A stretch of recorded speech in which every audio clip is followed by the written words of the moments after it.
There are a number of big developments in the fight against COVID-19 going on this morning, and we're taking a closer look answering your questions about the ongoing pandemic. Joining us live is Dr. Sandra Nelson, an infectious disease specialist at MGH. Dr. Nelson, thank you so much for joining us this morning. Let's start with boosters. This week, the FDA and the CDC authorized those shots for 16 and 17-year-olds. That action was pretty swift. Why the urgency here with that?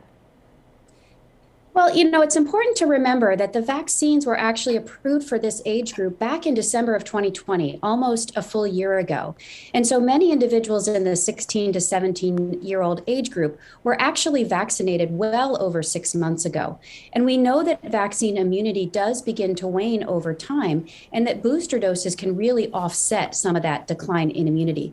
So this is really about allowing those individuals who were vaccinated more than 6 months ago to have access to boosters that can then help against some of these more transmissible variants. We are also learning more by the day about the new Omicron variant. The CDC said this week that of the 43 known infections in the U.S., almost all were mild. Are we getting a clearer picture of the kind of threat that this particular variant poses? Certainly the preliminary evidence does suggest that hospitalizations and deaths are less common with the Omicron variant, but I do think that there are a couple of reasons for caution and interpretation of this. First is that the individuals who have been diagnosed with the Omicron variant are generally healthier. They're younger, they're well enough to travel. Few of them are actually over the age of 65. So this is a group that's already going to be less likely to be hospitalized. And I think the other piece is that hospitalizations and really the severe complications tend to occur later. And we are so early in this Omicron pandemic that we really don't have yet a full sense of what the spectrum of illness is going to look like over time.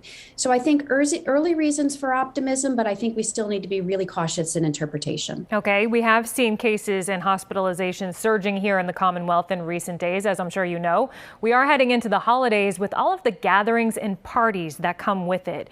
Should we be taking more precautions at this point, do you think?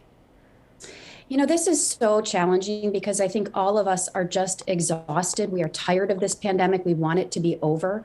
But I do agree that if we ignore the risks, we're really doing so at our own peril.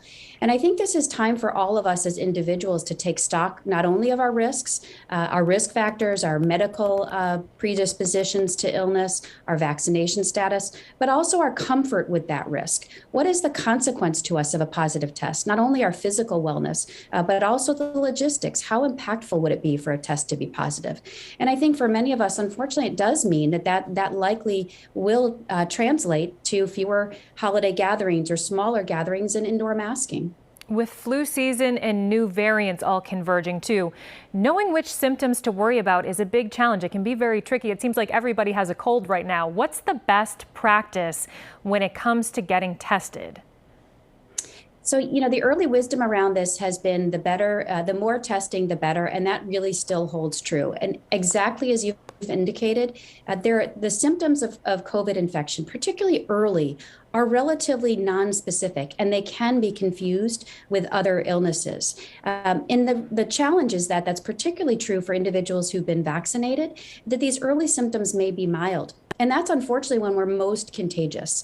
So really, we can't use symptoms, the types of symptoms or the severity of symptoms as a guide. If we have any symptoms at all, we should really be erring on the side of testing. Okay, good advice as always. Dr. Sandra Nelson, an infectious disease specialist at MGH. Thank you so much for joining us this morning. Thank you.